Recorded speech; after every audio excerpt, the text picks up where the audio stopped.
பூசாரிக்கு பங்களிப்பு எதுவும் இல்லை. கோத்தர் திருமணங்களில் பூசாரியே தாலி எடுத்து கொடுப்பார். ஆனால் இந்த பழங்குடி மக்கள் சமூகத்தில் பூசாரிக்கு அந்த அளவுக்கு முக்கியத்துவம் கொடுப்பதாக இல்லை. கணவன் மனைவி ஒன்று சேர்வது, இறந்தவர்களை தெய்வமாக்குவது என பல்வேறு வாழ்வியல் சடங்குகள் அந்த மாசி மகா விழாவில் நடக்கும். பெயர்பட்டும் மாலை மாங்கல்யம் கொடுத்த தெய்வத்திற்கு தனியாக விழா எடுக்காதவர்கள் அன்று படையலிட்டு வழிபடுவர். இவ்வாறு 1-2 குடும்பம் சிதறி வாழும் இம்மக்கள் கன்னியம்மன் திருவிழாவின் போது மாசி மகத்தின் திருவிழாவின் போதும் ஒன்றாக கூடுவார்கள். குடும்ப அமைப்பு. இருளர்களிடம் குடும்ப அமைப்பு முறை என்பது கூட்டு குடும்பம் என்பது சாத்தியமில்லாத ஒன்று. தனி குடும்பம் மட்டுமே நடைமுறையில் உள்ளது. கூட்டாக வாழ்வதே சமீப காலத்தின் ஏற்பட்ட சிந்தனையாகும். கூட்டு குடும்பமாக வாழ முடியாததற்கு சில காரணங்களை நாம் கூறலாம். கூட்டு குடும்ப சூழலுக்கு தக்கவாறு சொந்த வீடும் வீட்டு மனையும் இல்லை. குடித்துவிட்டு தங்களுக்குள் சண்டையிட்டுக் கொள்வது, பணி திருமணம் செய்து கொள்வது, வேலை தேடி பிற இடங்களுக்கு குடிபெயர்வது ஆகிய காரணங்களால் அவர்கள் கூட்டாக ஒன்றாக சேர்ந்து வாழ்வதற்கான சூழல் இல்லாமல் இருக்கிறது.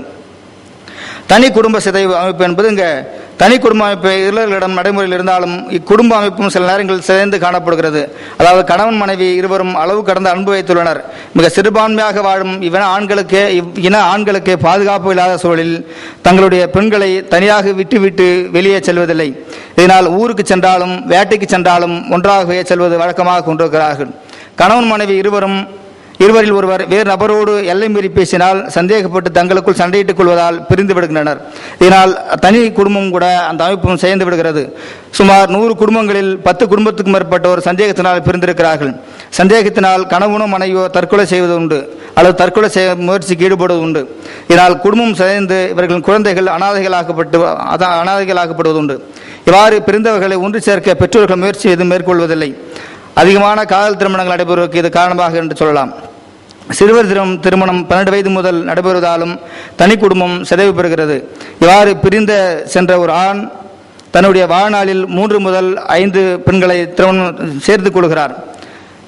அதாவது பெண்களும் சேர்த்துக் கொள்கிற பழக்கத்தை கொண்டிருக்கிறார்கள். பஞ்சாயத்து முறை. பிற பழங்குடி மக்களிடத்தில் காணப்படுகிற பஞ்சாயத்து முறை போன்று இங்கு கட்டமைப்போடு பஞ்சாயத்து முறை காணப்படவில்லை. இருந்தாலும் இவர்களுக்குள் ஏற்படுகிற பிரச்சனைகளை பேசி தீர்த்து கொடுக்கிற ஒரு சூழல் இருக்கிறது.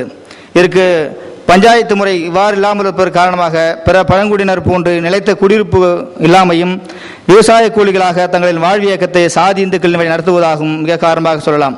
தமிழ் சமூகம் குற்றங்களாக கருதும் அனைத்து குற்றங்களையும் இவர்கள் குற்றங்களாக கருதுகின்றனர். பஞ்சாயத்து துவங்கும் முன் கன்னியம்மன் கோவிலுக்கு கற்பூர முயற்சி தன்னுடைய பஞ்சாயத்து துவங்குவார்கள். இந்த பஞ்சாயத்தில் தேவைக்கேற்ப சூழலுக்கேற்ப பஞ்சாயத்தை தலைமை தாங்கும் நபர் மாற்றமடைவர். எவ்வாறெனில் பாதிக்கப்பட்டவர் அல்லது வழக்கு தொடுப்பவர் முன்னிறுத்தும் நபர்களே பஞ்சாயத்துக்கு தலைமை தாங்குவார். பஞ்சாயத்தில் கடுமையான தண்டனைகள் வழங்கப்படுவதில்லை. இனத்திலிருந்து விலக்கியும் வைப்பதில்லை. விலகி வைத்தாலும் இவர்கள் ஒரே குடியிருப்புக்குள் வாழ்ந்தால்தான் இவர்கள் உதவியை மட்டுமே நம்பியிருக்க முடியும். ஆனால் இருளர்களோ தங்கள் இனத்தை சார்ந்து வாழ்வதை விட நிலமுடைய சாதி இந்துக்களை சார்ந்து வாழ்கின்றனர். அதையே கௌரவமாக கருதுகின்றனர். அதனால் ஒரு ஆடவன் பெண்ணை இட்டு சென்றால் அதற்கு பெண் வீட்டார் சார்பில் பஞ்சாயத்தை கூட்டுவர். அதற்கு பஞ்சாயத்தில் நாய் நக்கன ஓட்ட நாய் தலையிலே கவுருங்க என்று கூறி இருவரையும் சேர்ந்து வைக்கிற பழக்கம் இருக்கிறது. இவ்வாறு தங்களுக்குள் ஏற்படுகிற பிரச்சனைகளுக்கு சில நேரத்தில் கிராம பஞ்சாயத்துக்கு செல்வது உண்டு. அவ்வாறு கிராம பஞ்சாயத்தில் கலந்து கொண்டாலும் அந்த குடித்துவிட்டு பஞ்சாயத்தில் கலந்து கொள்வதால் சிக்கலுக்கு தீர்வு காணாமல் பஞ்சாயத்து முடிகிறது. திருமணம் என்று எடுத்துக்கொண்டால் இவர்கள் 6 வகையான திருமணங்களை செய்கிறார்கள். காதல் திருமணங்களே அதிகமாக இருக்கிறது. மைத்துனி மனம் இங்கே நடைபெறுகிறது. முதல் மனைவி குழந்தை என்று சொன்னால் தன்னுடைய தங்கையை திருமணம் செய்து கொள்கிற பழக்கம் கொண்டிருக்கிறார்கள். அத்தை மாமன் மகளை திருமணம் செய்து கொள்வார்கள். பெரும்பாலும் அகமண முறையை நடைபெறுகிறது. மிகச்சில நேரங்களில் சாதி இந்துக்களின் பெண்களை காதல் திருமணம் செய்ய நடைபெறுகிறது. இத்திருமணத்திற்கு இருளர்கள் எதிர்ப்பு தெரிவிப்பதில்லை. ஆனால் ஆயுதிராவிடர்களிடத்திலே திருமணம் செய்து கொண்டால் அதற்கு அவர்கள் எதிர்ப்பு தெரிவிக்கிறார்கள். ஆயுதிராவிடர்களை இவர்கள் தங்களை விட கீழானவர்களாக நினைக்கிற ஒரு போக்கு எல்லா பழங்குடி மக்களிடத்திலும் இருக்கிறது. அதே பழக்கம் இவர்களிடத்திலும் இருக்கிறது. இவர்களிடத்தில் மறுமணம் செய்து கொள்கிற முறை உள்ளது. தாம்பத்திய உறவில் விரிசல் ஏற்பட்டால் பிரிந்து சென்ற வேறொருவரை சேர்த்துக் கொள்கிற பழக்கம் இருக்கிறது. திரும்பவும் முன் வாழ்ந்த நபரோடு திரும்ப சேர்ந்து வாழ்வதில்லை. அதே போன்று அக்காவின் பெண்ணை திருமணம் செய்து கொள்வதில்லை. நல்ல அறிவு உள்ளவன் தன் அக்கா மகளை கல்யாணம் பண்ணிக்க மாட்டான். ஏனெனில் பழங்குடியினர்கள் மிக சிலரை தவிர அனைவரும் பெரும்பாலும் குடிப்பார்கள். அவ்வாறு குடித்துவிட்டு தன்னுடைய மனைவியை திட்டும்போது அக்காவை திட்டுவதால் தன்னுடைய அக்காவின் மகளை திருமணம் செய்து கொள்ளக்கூடாது என்கிற ஒரு கட்டமைப்பு அவர்களிடத்தில் இருக்கிறது. பெற்றோர்கள் பார்த்து திருமணம் செய்து வைத்தால் பெண்ணின் பெற்றோருடன் அக்குறிப்பிட்ட ஆண் மாமனாருடன் மச்சானுடன் மாமியாருடன் வேட்டைக்கு செல்ல வேண்டும். அவர்கள் வைக்கும் சோதனையிலிருந்து உன்னிப்பாக வேட்டையாடினால் சம்பவம் தெரிவிப்பர். இதன் பின் பெண்ணையும் மாப்பிள்ளையும் தனியாக விட்டுவிட்டு மாமனார் மாமியார் மாப்பிள்ளையின் வீட்டுக்கு செல்வது உண்டு. இறப்புச் சடங்கு. இறப்புச் சடங்கில் பெரும்பாலும் இவர்களுடைய பிணங்கள் இவர்கள் புதைக்கும் பழக்கமுடையவர்கள். அவர்கள் காதல் திருமணம் செய்திருப்பதால் தங்களுக்குள் சத்திய வாக்கு வாங்கியிருப்பார்கள். இதனால் இறப்பு சடங்கின் போது உனக்கும் எனக்கும் உள்ள உறவு முறிந்துவிட்டது, நீ என்னை விட்டு நீ பிரிந்து விட்டாய், அதனால் நானும் முன்னை விட்டு பிரிந்து விடுகிறேன் என்று கூறி 3 முறை மாலை மாற்றிக் கொள்வது. இவ்வாறு அடுத்த திருமணத்திற்கு தயாராகும் பணியை சடங்கின் போதே துவங்குவதை நாம் காணலாம். வழக்கார்கள் மூலமாக எவ்வாறு தன்னுடைய சமூகத்தை கட்டமைப்பு செய்கிறார்கள் என்று பார்த்தால், சமூக இளைஞர்கள் தன்னுடைய தனித்த அடையாள பண்பு பல அடையாள கூறுகள் இருக்கிறது. அதில் பாடல் வழி எவ்வாறு செல்கிறார்கள். தங்களுடைய பாடல்களில் பெரும்பாலும் காய் கனி மரம் செடி கொடிகள் பற்றியும் தங்களுடைய இன தெய்வங்கள் பற்றியும் இவர்கள் கன்னியம்மன் வழிபாடு செய்கிற போது பாடுகிறார்கள். தங்களுடைய உறவினர்கள் எந்தெந்த கிராமத்தில் இருக்கிறார்கள் என்பதை பற்றியும் கருப்பொருளாக அமைத்தவர்கள் பாடல்களை பாடுகிறார்கள். அவ்வாறு தன்னுடைய வருங்கால சந்ததியினருக்கு பல்வேறு பூக்கள் பெயர்களை சொல்லிக் கொடுக்க இவ்வழியை பின்பற்றுகின்றனர்.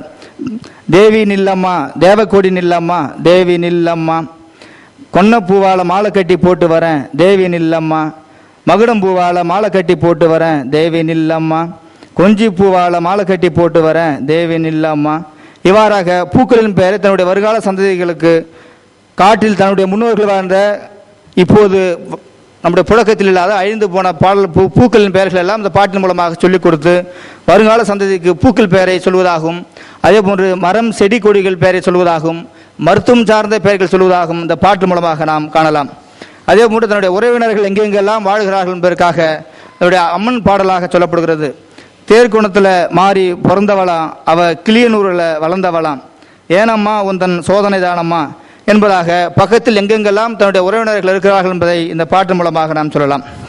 அதே போன்று வேட்டையாடுதல் மூலமாக எவ்வாறு தன்னுடைய சமூகத்தில் பிரச்சனை ஏற்படாமல் தங்களுடைய சமூகத்தை கட்டி காக்கிறார்கள் என்பதாக அடுத்ததாக இவர்கள் வேட்டையாடுதலை பிடித்தல் என்கிற பொருளில்தான் சொல்லப்படுகிறார்கள்.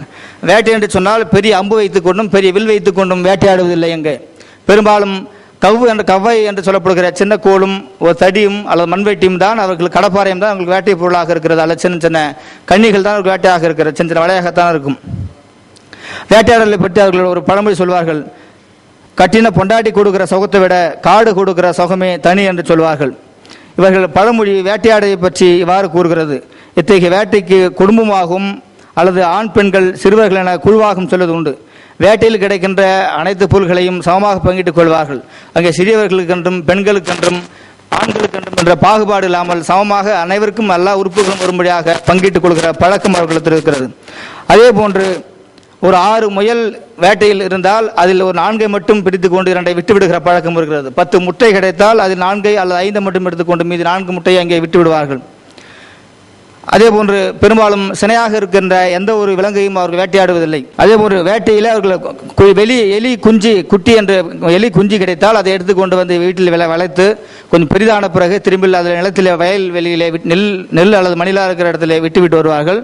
அவ்வாறு விட்டுவிட்டு வந்ததை அறுவடையின் போது அதை வேறு நபர்கள் போய் அந்த வலையை தோண்டினால் அது விரையை தோண்டினால் அதிலிருந்து நெல்லை அல்லது கேழ்வரகை சேமிப்பார்கள்.